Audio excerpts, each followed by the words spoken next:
we have this emptiness. We don't know what to fill it with. And because of that emptiness, we have to fill it with something. And if we don't know what to fill it with, we're just going to consume as a way to kind of deal with that empty feeling, to numb ourselves.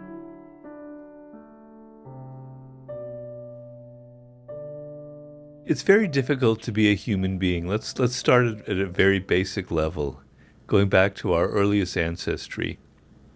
So unlike animals, we are not programmed. Now, animals aren't completely programmed, that's a myth, but they're much more programmed than we are by their instincts.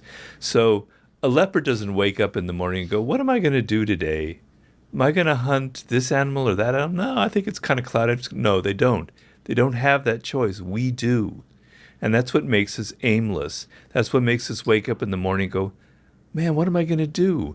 So what that means, what that translates into is the human being has emptiness, has a hole inside of ourselves, a hole that we need to fill in some way because we have incredibly active minds. The brain, if you break it down, as I said earlier, we should be fetishizing it. If you study the brain in a larger sense, it's absolutely astounding. The powers that it has, the amount of neural pathways that connect, the complexity of it, and the activeness of it. I meditate every morning, and as I try and still my mind, whoa, thoughts are coming like this. You can't believe how active your mind is. You're just not aware of it. But we have this emptiness. We don't know what to fill it with. This mind is active. We're not programmed. We don't know what to do.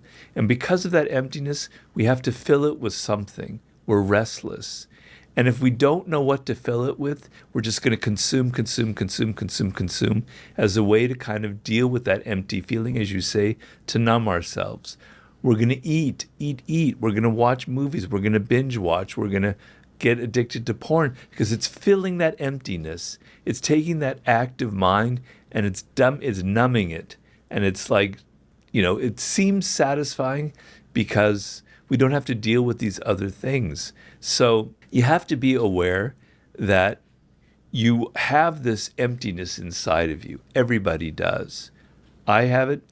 Everyone does. But my life, the way I go, and I don't mean to put the focus continually on me, is I wake up every morning now because I've reached this position, and I want you to have this privilege that I have. I'm not saying that I feel so great. I want you to have it. I have this feeling I wake up in the morning. I know what I have to accomplish. I know what my goals are. I know what I have to do that particular day. I know what I have to do that particular week.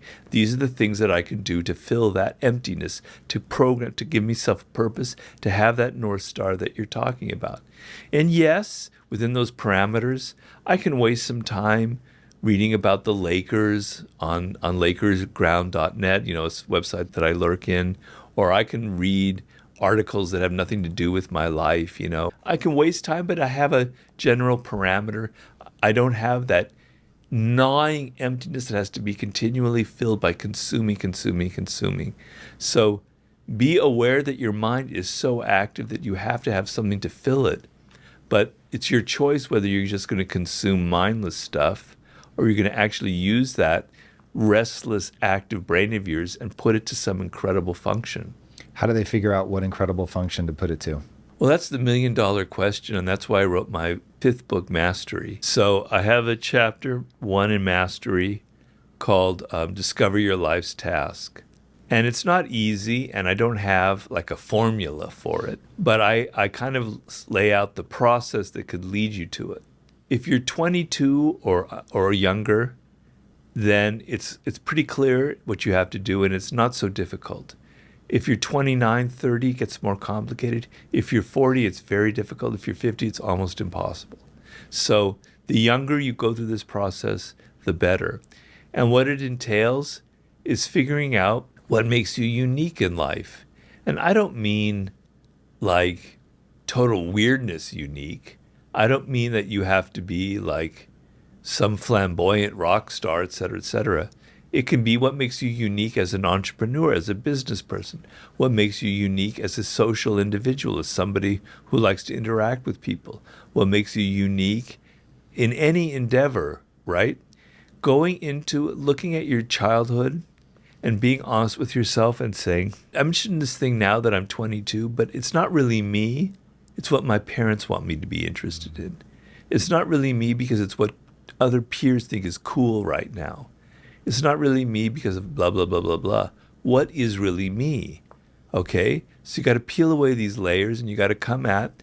So when you were born, I liken to it, a seed is planted. That seed is your uniqueness because A, your DNA has never existed in the history of the universe and never will exist again.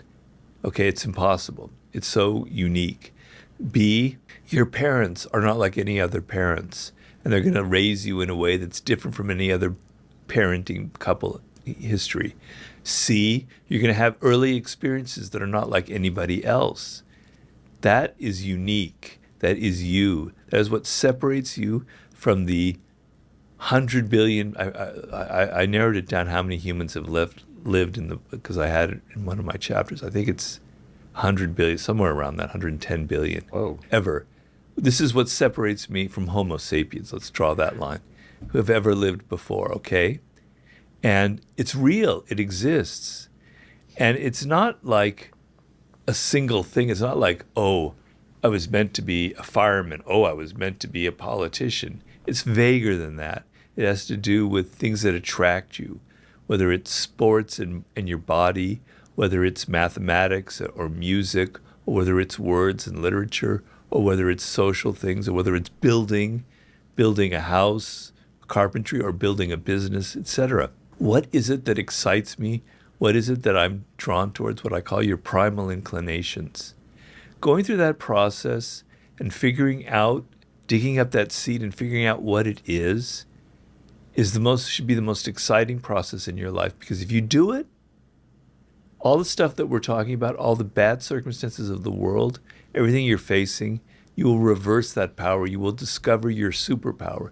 You will be motivated. You will find the energy, right? You will know what to ignore.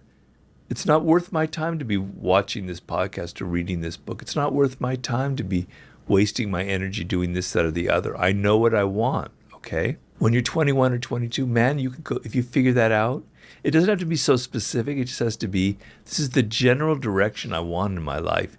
These are the people that I want to end up being like, even though I'm going to be myself within those parameters. Then the world will open up for you and you'll have a little bit of that radar that will guide you through life. If you're 30 years old, it's different. In the 30 years old, you go through the thing of, where did I go wrong? Because you wouldn't be going through this process unless you went wrong. If you were going right, then you can ignore everything.